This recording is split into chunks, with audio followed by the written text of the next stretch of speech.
जय माता दी। माँ दुर्गा का आशीर्वाद आप पर बना रहे, आपकी सभी इच्छाएं पूरी हो। प्रिय दर्शकों, वर्ष में दो नवरात्रि आती है, शारदीय नवरात्रि और वासंतिक नवरात्रि। वासंतिक नवरात्रि चैत्र मास में आती है और शारदीय नवरात्रि आश्विन मास में। इन दोनों ही नवरात्रियों में कुल परंपरा के अनुसार अष्टमी और नवमी के दिन कुलदेवी का पूजन किया जाता है। कई परिवारों में अष्टमी के दिन कुलदेवी पूजन होता है तो कई परिवारों में नवमी के दिन। प्राचीन काल से ही हमारे पूर्वज अपनी कुलदेवी की पूजा करते आए हैं ताकि उनके घर परिवार और कुल का कल्याण होता रहे। कुल देवी या देवता आध्यात्मिक और पारलौकिक शक्ति से कुलों की रक्षा करते हैं, जिससे नकारात्मक शक्तियों और ऊर्जाओं का अंत होता है। कुलदेवी पूजन न करने का प्रभाव।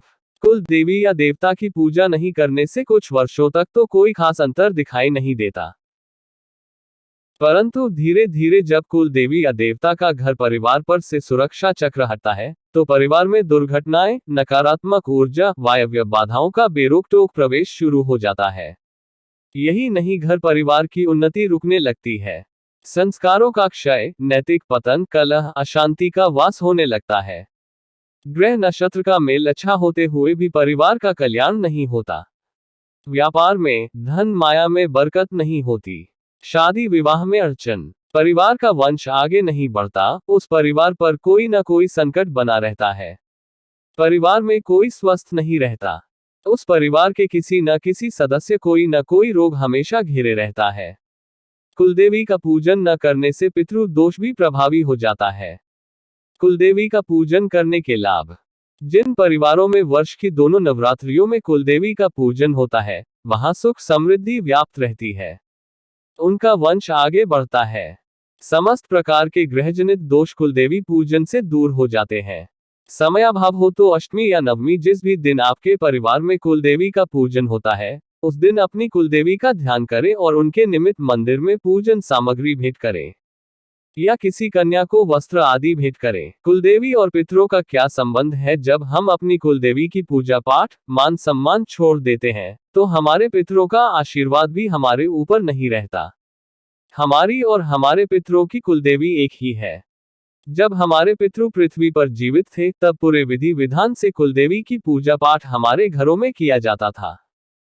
कुलदेवी की पूजा पाठ छोड़ देने से हमने अपने पितृदेवों की परंपरा का उल्लंघन किया है। पितृदोष का ये भी एक कारण है।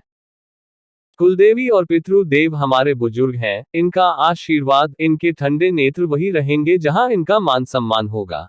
कुलदेवी के लिए 5-7 दिन दीपक लगाएं, उसके बाद महीने में एक दिन होता है, कुलदेवी का उस शाम को कुछ मीठा बनाए और माता को भोग लगाए।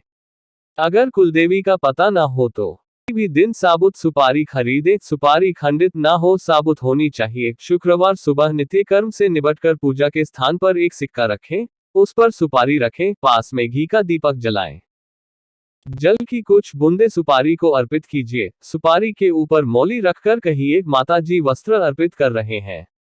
सुपारी पर सिंदूर लगाकर कहें, माताजी श्रृंगार ग्रहण कीजिए। और हाथ जोड़कर कहें, हे माताजी, कोई भूल चूक हुई हो तो अपना समझकर क्षमा कीजिए। हमारे घर पर स्थान ग्रहण कीजिए। घर के सभी सदस्यों को आशीर्वाद दीजिए और मार्गदर्शन कीजिए और मुझे दर्शन दीजिए। सुपारी को कुलदेवी मानकर वही रहने दीजिए। मौली चढ़ते ही सुपारी गौरी गणेश का रूप ले लेती है। अब हर रोज शाम को घी का दीपक जलाएं और प्रार्थना करें, माताजी दर्शन दीजिए। माता प्रसन्न होते ही दर्शन देगी, कोई रास्ता दिखाएगी। एक बात याद रखिए, माता का दीपक शुक्ल पक्ष में ही लगेगा। जैसे शेरों वाली माता यदि किसी की कुलदेवी है तो इसकी पूजा शुक्ल पक्ष की अष्टमी को ही होगी। कोई भी कुलदेवी हो, पूजा सूर्यास्त के बाद ही होती है। कुलदेवी कृपा प्राप्ति साधना। ये साधना शुक्ल पक्ष की अष्टमी, 12, 13, 14 तिथि को करनी है। किसी भी दिन शुक्रवार शाम को खीर बनाए, चाहे 100 ग्राम चावल की हो। संध्या के समय यानी शाम 7:15 बजे या उसके बाद घर में जहां पूजा करते हो वहां पर एक घी का दीपक प्रज्वलित करे, उसकी लौ के पास अंगार रखे, अंगारे पर चुटकी भर खीर डाले, खीर पर चम्मच से थोड़ा थोड़ा घी डाले, अंगारे पर देखे लौ आती है या नहीं। अगर लौ आ जाती है तो हाथ जोड़ के कहे, हे कुल देवी, हे माताजी, आपका ही पहरा है, परिवार को स्वस्थ और खुशहाल करो, और 7 बार इन मंत्रों का जाप कीजिए। कुलदेवता मंत्र ओम ह्री कुल देवतायै मनोवांछित साध्य साध्य फट। कुलदेवी मंत्र ओम ह्री श्रीं कुलेश्वरी प्रसीद प्रसीद एम नम। यह साधना समाप्ति के बाद खीर का प्रसाद परिवार में ही बांटना है, बाहर किसी को नहीं देना है, इसका खास ध्यान रखना है। 3 दिन बाद सारी सामग्री जल में परिवार के कल्याण की प्रार्थना करते हुए प्रवाहित कर दे। साधना समाप्ति के बाद सहपरिवार आरती करें। यह थी शारदीय नवरात्रि में कुलदेवी पूजन की जानकारी। आशा है आपको मार्गदर्शन मिला होगा। आपका आने वाला समय शुभ हो, स्वास्थ्य सुख समृद्धि की प्राप्ति हो, यही मंगल कामना के साथ आपसे विदा लेते हैं। आपसे पुनः मिलेंगे अगले वीडियो में। ओम नमः शिवाय।